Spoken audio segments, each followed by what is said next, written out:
Hey guys, Risen here. I'm coming at you with my Nekroz deck profile for the March 2020 format. This is a deck that I really enjoyed.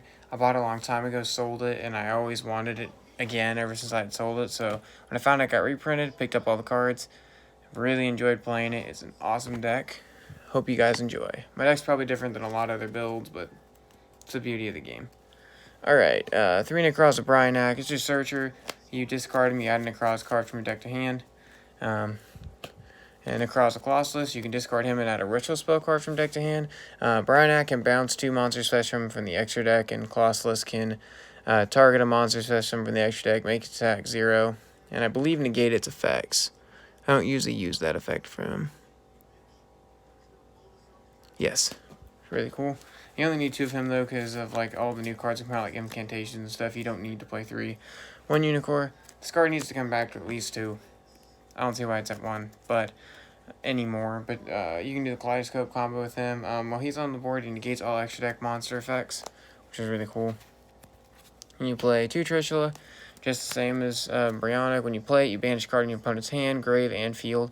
So you usually want to play this when your opponent's pretty much run out of resource. You want to hold it and then kind of put the nail into the coffin and either remove a problem card or get rid of the cards they needed to come back. 2 Valk. I'm playing around with 2. 3's too much now. The deck used to focus on Valkyries being able to save itself and tribute like clowns and stuff in the deck to be able to draw cards, but in this build you don't need them as much. But he still finds relevance with incantation cards. Still a good card to have. My last Nekroz Ritual, 1 Gungnir, basically just relevant because you can discard it and a Nekroz monster you control can't strip it out of the card effects the turn that you do. Really cool. Alright, so all the rituals. On the monsters, I play 3 Shrit. Really good. He can be used as the entire tribute for a Nekroz Ritual Summon, and then when he's tributed for Ritual Summon, you can add a warrior from deck to hand. So, and Nekroz, or I believe, yeah, warrior Nekroz Ritual. So you'll just add your Bryanak most of the time, or your Trish when he's tributed. So kind of helps you stay in the game, helps you get the cards you need, and he's the whole tribute, which is what I really like. So I see some people run 1, some people run 2. I'm running 3 currently. I may cut it. Who knows? 2 Incantation Candle, 2 Incantation Talismandra, 2 Incantation Pencil Plume, and 1 Incantation Bookstone. These are really good. Candle, you reveal a ritual to special summon, and then if it's special summoned, you add a ritual spell from deck to hand. You reveal a ritual spell, I'm sorry. Incantation Talismandra, you reveal a ritual monster, special summon. If he's special summoned from the deck, you add a ritual monster from deck to hand. Pencil Plume, you reveal a ritual monster, special summon. If it's special summoned from the deck, you add a ritual monster from grave to hand. And then Bookstone, you reveal a ritual spell. If it's special summoned, you add a ritual spell from grave to hand. So these are all really good. Bookstone is like in my testing right now is least important, so I just run the 1, but all these cards are really relevant, especially because when you're left with 2 of them on board, if you can end on like a Valk, you can just tribute the 2 and then get a free draw 2, which is really cool. And they also are just bodies on board after you're done searching and getting everything. Then I run the 3 Incantation Talisman. Card's just really good because you can reveal him and discard a card and special summon an incantation from the deck, which is really cool, so you can get your play started. If he is on board, sorry guys. Yeah, I want to make sure I said that right. You can send an incantation from your hand to grave and then pop a card. So it's 2,500. You can pop something. And really just there to special summon whatever incantation you need so you can get your play started. And that's it for the incantation monster lineup. Then, because I do run the ritual spell, with that, I run the incantation Inception. I run 1 Lord of the Red, 1 Odd Eyes Gravity Dragon, and 1 Blue Eyes Chaos Max Dragon.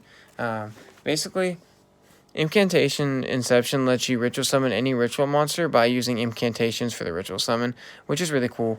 It's also got a secondary effect, which is pretty good. Sorry, guys. Alright. Basically, you can send an incantation card from your hand if it's on the field to the graveyard, and then special summon an incantation monster from your deck and add it. So, if you use this to ritual summon, then you can basically just special summon an incantation from your deck by sending one you control to the grave, and then add it to hand, and then use that to ritual summon, which is really cool. But yeah, these are basically in here you can just play them for free. Lord of the Red, when your opponent activates a monster effect, you can pop a spell or trap or a monster, which is super cool. Otto's Gravity Dragon is like a heavy, or a giant Churnade, and they can't respond to it, which is really cool if your opponent is playing a back heavy deck, so you can go for game. And Blue Eyes Chaos Max, pretty much everybody knows what this does. Can be targeted or destroyed by card effects if it attacks and inflicts double piercing. So this kind of just helps you put a big body on board or go for game.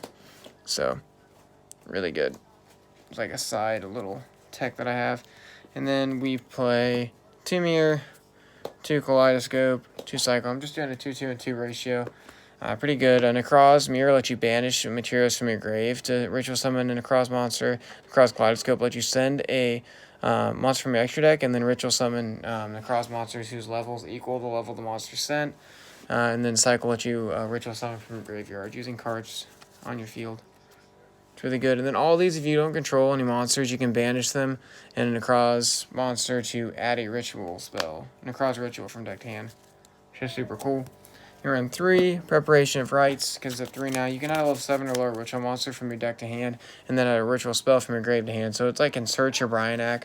And the ritual spell adding from the grave is a you can effect. So even if you don't have them in the grave, you can still just use it to search out like your Unicorn or your Colossus, your Bryonak. So really good. And then lastly, I play 3 Super Poly because it's really good going second card or even going first to set. Yeah, everybody knows what that card does. Alright, on to the extra deck. I play 2 Hair of the Arclight for the 2 Kaleidoscopes. You can send this from your deck to grave to then play your Unicorn. And then when it hits your graveyard, you can add a ritual spell or ritual monster from deck to hand. So that's like your big combo. I also play 1 Elder Entity Entis. Super good. You can also use this to ritual summon your Unicorn, and when it's sent to grave, you can pop a card. So it can just get rid of a Floodgate or a monster. And then the rest of my deck, it's Super Poly targets or Kaleidoscope targets. So I have a Bryonak during the Ice Barrier to play Bryonak straight off a Kaleidoscope. Your Scratch Archfiend to play your Gungnir or a Unicorn and a Colossus. Your Trishula to play your Bryonak and your Colossus at once.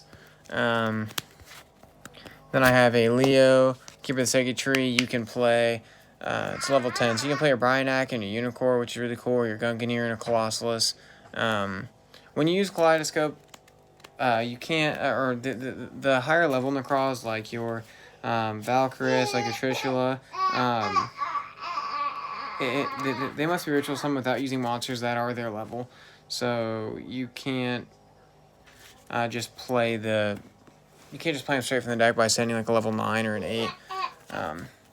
Then I play Elemental Hero Cosmonios in the deck. This is, let me make sure it's my level 11.